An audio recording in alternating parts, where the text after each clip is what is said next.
Hey guys, my name is Bryce, and today I'm going to be doing a review of the new Quake Beast from the BIONICLE Summer Wave, and I also have a special guest that I got shipped in all the way from, let's see, Kazakhstan, thank you Bricklink, and so I have this arrive on the same day, fortunately, the day that I picked this up, as early as I possibly could.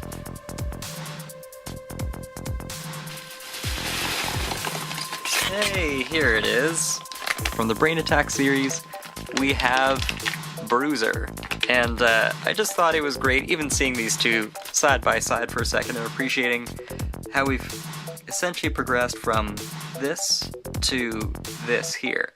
And it's hard to also really compare the two because design-wise, this was the predecessor, and I actually really like the design of this, and so as soon as I sort of found out that it was going to be a while until I actually got the Crystal Beast, I thought I had to have these two side by side and just sort of compare and contrast, because it's also a bit of the mix of the Lava Beast in there too, which you can find in my video that I just uploaded earlier.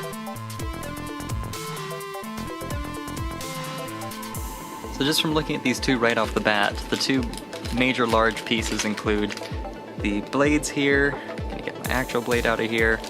The large torso, of course, is unwrapped, and then we've got a whole bunch of really big, chunky pieces in the bag here, so let's bring them out. So much purple happening, it's awesome. So even comparing these two torsos, this is much more staunch versus this one, but it's also interesting there's no ball joint on the top for a head, so this is going to be probably a much more involved build. In terms of this piece, this is from Brain Attack. It is terrifying. If I saw this even just on my floor out of context, definitely would be freaked out by this. I think it's also interesting that this very hard pin is actually part of the eye stalk and the spines here. So this actually allows you to firmly place something even though it's otherwise got a very rubberized, very creepy body. We have this cool rib cage which you've seen in the past Onua set and even before then with the Skull Warriors. And we have now two Shadow Trap pieces. You can actually now make a Shadow Trap kind of from scratch with this and just a few other parts that you can fairly easily get your hands on. We also have the very creepy Quake Beast face, and it was kind of hard to tell with the Lava Beast all the details, but oh man, to see this in purple and lime green is pretty spectacular to see. Moving on though, we also have these massive feet. We also have a very cool custom torso print, which has got like these very wild, sort of actually pink crystals that look like they're just sort of exploding out of the chest a bit, basically. Not only that, we have these crystallized pieces, which fit onto any ball joint, really, and it's interesting to see that they definitely much suggest the idea of like a growth, again, sort of erupting off the body of this character. It also seems that we have a very rugged face on this one as well. Funny how this one is much more vertical and this one's much more wide and horizontal. And in other similarities, just by having these side by side, it's really cool to see how one is much more of like a jagged mountain range, and then this one is more just like a explosion of a cluster of different crystals. So, I mean, they're both fantastic in their own respects. I'm pretty happy with how both of these look. It's interesting with the fact that these actually have a pair of little pins that essentially lets you, add them on to any armor in different directions as well.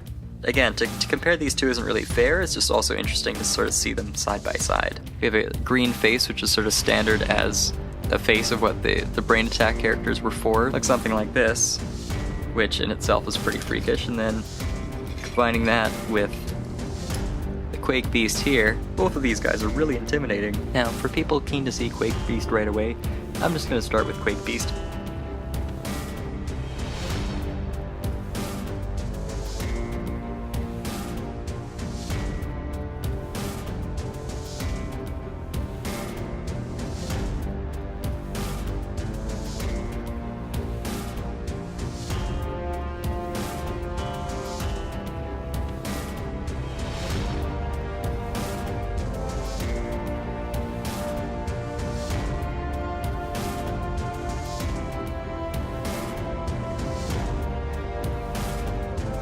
And here it is, the Quake Beast is finished, and I have to say after that build where there's a lot of very interesting rotation of pieces and it was kind of funny to follow along, it actually makes sense asymmetrically, and that's not usual for me to say. I kind of like things to be symmetrical and balanced, and certainly there's going to be weight issues by having this ginormous arm to one side, but I think the design overall is really successful. I like the fact that these independent fingers can move around, so that offers posability. Having the shadow trap on the shoulder actually works kind of well just to sort of cover up actually a fair bit of greebling and everything around here, and the fact that they can still actually be kind of open and actually hold onto his mask is actually a really cool sort of built-in feature, especially since the green on both of these works really well, I think, with the color scheme.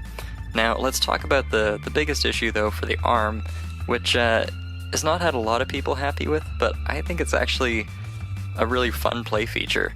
The fact that there's this massive right hook coming in the way of the Toa, not to mention there's like a spinning sort of cuff that indicates sort of like a drill wrist weapon crossover. I think that's kind of interesting just to add another moving piece to it. With a full swing, there's quite a lot of movement. Unfortunately, due to the shoulder design, it kind of gets in the way of being able to extend fully across the entire torso, but considering the reach of what's there, I think that's pretty considerable. If you click here, you can actually advance through the assembly and arrive at the review of the Bruizer set, and then I'll actually be sort of having the two side by side and sort of making notes of how things changed over time between the Hero Factory sets and now the BIONICLE Summer Wave set.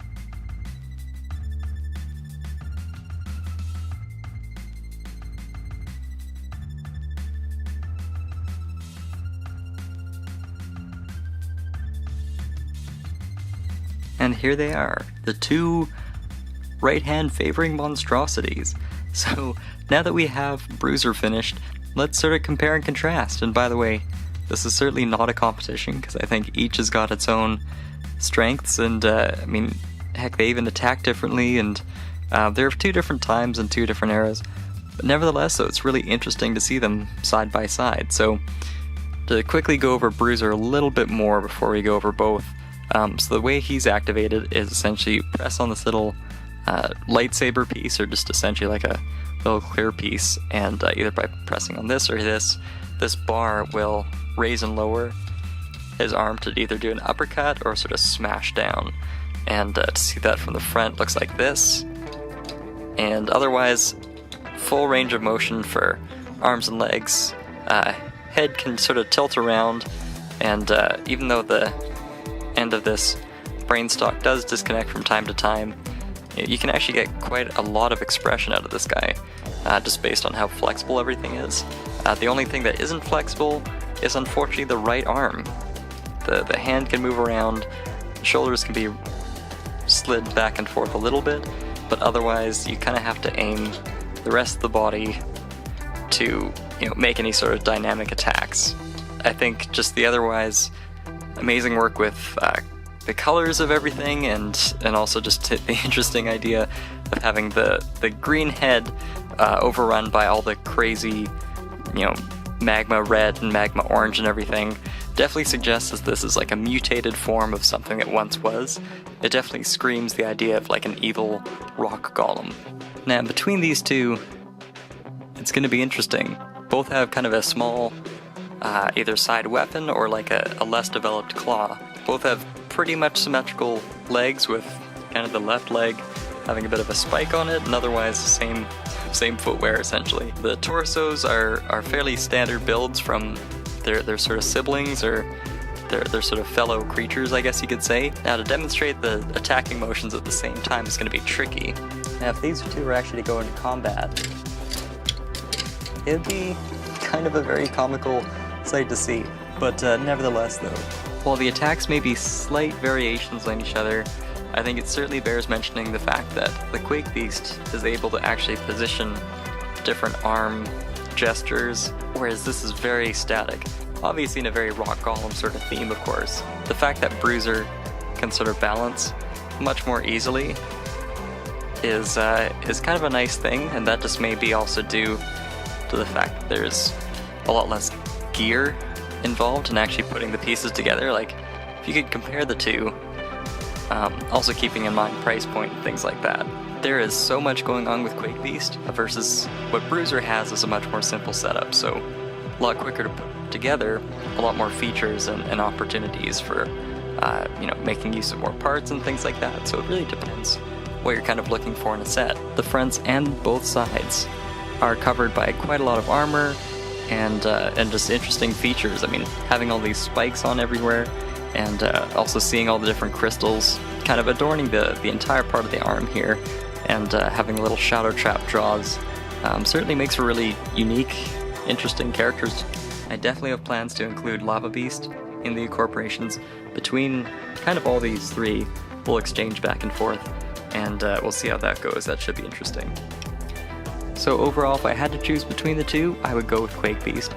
So even though Bruizer certainly has a bit of a flexibility issue in his right arm, everything else has a lot packed in, not to mention the fact that there's a hero core included, so if you want to have that count as a feature, there's certainly a lot of online abilities that you can unlock with this little core. Now when it comes to Quake Beast specifically though, for the sake of not just this video, but in terms of personal taste, I definitely really like this build. A lot of people have been sort of struggling with it, just I think because it's new. Even though the build was tricky, it was very rewarding to see it all come together at the end. There's definitely a lot of things being tried out and pushed, and I think that's actually really good for where the designs are going. So would I want to see another one of these versions? Of course. It's going to be even more interesting as you can sort of clearly see the evolution from, phase 1 to phase 2 and whatever comes next. So thanks for watching my review of Quake Beast and Bruizer. Fairly soon you'll end up seeing the revision of both of these sets, so stay tuned for that.